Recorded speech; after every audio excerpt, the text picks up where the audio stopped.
Hello guys, this is doctor Zia practicing as ENT consultant in Lucknow.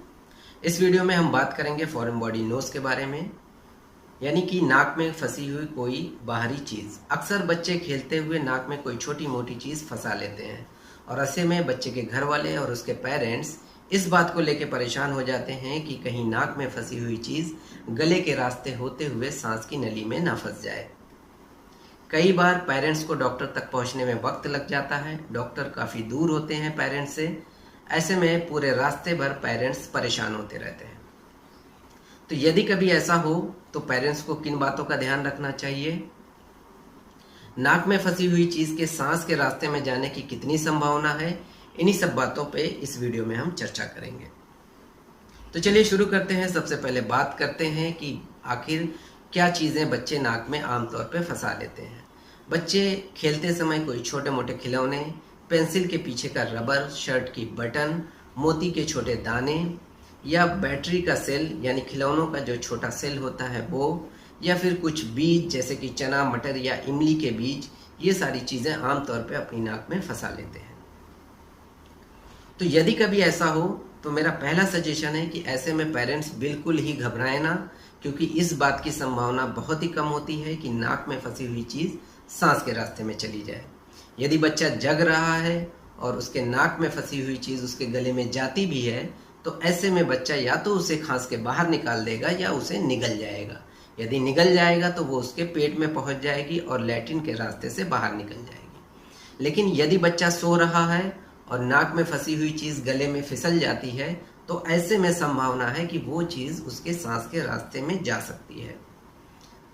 तो यहाँ पे ध्यान रखने वाली बात यह है कि ऐसे बच्चों को सुलाते समय हम अपने कंधे पे बच्चे का सर रखें ताकि बच्चे का सर आगे की तरफ झुका हो और जो नाक का ढलान है वो बाहर की तरफ हो। और यदि बच्चा सर यूं करके सो रहा है पीछे की तरफ तो ऐसे में नाक का ढलान गले की तरफ हो जाता है और नाक में फंसी चीज़ गले में जा सकती है। इस कंडीशन में भी बहुत ही कम चांस होता है कि नाक में फंसी चीज़ गले में जाए, क्योंकि नाक में जो भी चीज़ फंसती है वो वहीं चिपक जाती है नाक के म्यूकस के कारण। लेकिन फिर भी एहतियात रखें कि बच्चे को जब भी सुलाएं तो अपने कंधे पे सर रखकर सुलाएं और जितनी जल्दी हो सके डॉक्टर तक पहुंच के उस चीज़ को बाहर निकलवा दें। यहाँ पे ध्यान रखने वाली बात यह है कि कई बार जब बच्चे की नाक में कुछ फंस जाता है तो वो बिल्कुल सामने दिख रहा होता है और ऐसे में पेरेंट्स कोशिश करते हैं कि हम इसे किसी नुकीली चीज़ से आसानी से निकाल दें। ये बात सही है कि इसको निकालना आसान हो सकता है क्योंकि सामने दिख रही है, लेकिन जैसे ही आप बच्चे की नाक में कुछ डालने की कोशिश करते हैं बच्चा तुरंत अपने गर्दन, अपने सर को हिला देता है। और अगर हमने फॉरेन बॉडी यानी कि जो भी चीज़ नाक में फंसी है उसको टच किया और बच्चे ने अपना गर्दन या अपना सर हिला दिया तो ऐसे में संभावना है कि वो चीज़ और अंदर चली जाए। तो इसलिए घर पे खुद निकालने की कोशिश ना करें, किसी डॉक्टर के पास मिलें आप जो इस चीज़ को निकालने में एक्सपर्ट हो, क्योंकि डॉक्टर बच्चे के गर्दन हिलाने के बाद भी नाक से फॉरेन बॉडी को आसानी से निकाल सकते हैं।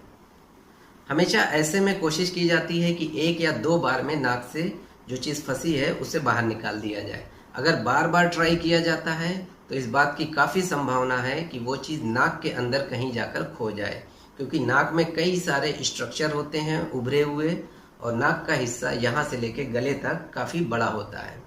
और यदि फॉरेन बॉडी नाक में कहीं खो गई तो ऐसे में बच्चे को बेहोशी दे करके फिर एंडोस्कोप यानी दूरबीन से देख करके फिर निकाला जाता है। कई बार पेरेंट्स डॉक्टर से कहते हैं कि डॉक्टर साहब इसको बेहोश करके निकालें, क्योंकि आप ऐसे निकालेंगे तो बच्चे को हमारे दर्द होगा। तो दोस्तों ऐसा नहीं है।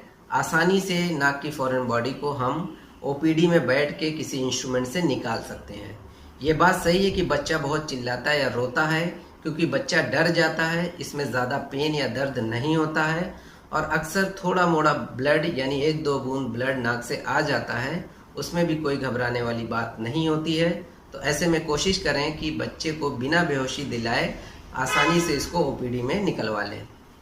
यदि नाक में कोई छोटी मोटी सी चीज़ यानी कोई छोटा मोती का दाना फंस गया है और डॉक्टर आपसे काफ़ी दूर हैं तो ऐसे में आप घर पे 2 चीज़ें ट्राई कर सकते हैं।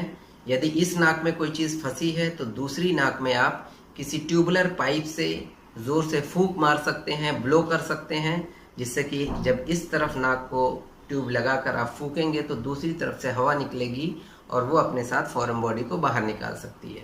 इसके अलावा सिरिंज में पानी ले करके बच्चे की गर्दन को आगे झुकाकर दूसरी तरफ की नाक में, यानी जिसमें फॉरेन बॉडी नहीं है, उसमें सिरिंज से पानी को तेज़ी से फोर्सफुली पुश करें। पानी इस तरफ नाक से जाएगा और दूसरी तरफ से बाहर आएगा, तो बाहर आता हुआ पानी अपने साथ फॉरेन बॉडी को निकाल सकता है बाहर। ये दोनों चीज़ें सेफ हैं क्योंकि इसमें हम नाक के दूसरे वाले हिस्से में काम कर रहे हैं, उस तरफ कोई छेड़खानी नहीं कर रहे हैं जिधर फॉरेन बॉडी है। ऐसे में फॉरेन बॉडी या तो बाहर आएगी या तो अपनी ही जगह पे टिकी रहेगी, अंदर नहीं जाएगी। तो ये दो चीज़ें आप घर पे ट्राई कर सकते हैं। अब बात करते हैं कि यदि किसी बच्चे की नाक में फॉरेन बॉडी छोड़ दी गई तो क्या होगा। तो किन कंडीशन में नाक में फॉरेन बॉडी छूट जाती है। पहली चीज़, कई बार बच्चे नाक में कोई फॉरेन बॉडी डाल लेते हैं और कोई देख नहीं पाता इस चीज़ को, और बच्चे भी अपने पेरेंट्स को नहीं बताते हैं, तो वो चीज़ नाक में ही पड़ी रहती है। दूसरी चीज़, कई बार पेरेंट्स कहीं पे बच्चे की नाक से वो चीज़ निकालवाने की कोशिश करते हैं या खुद निकालने की कोशिश करते हैं और वो चीज़ अंदर जा कर के कहीं खो जाती है।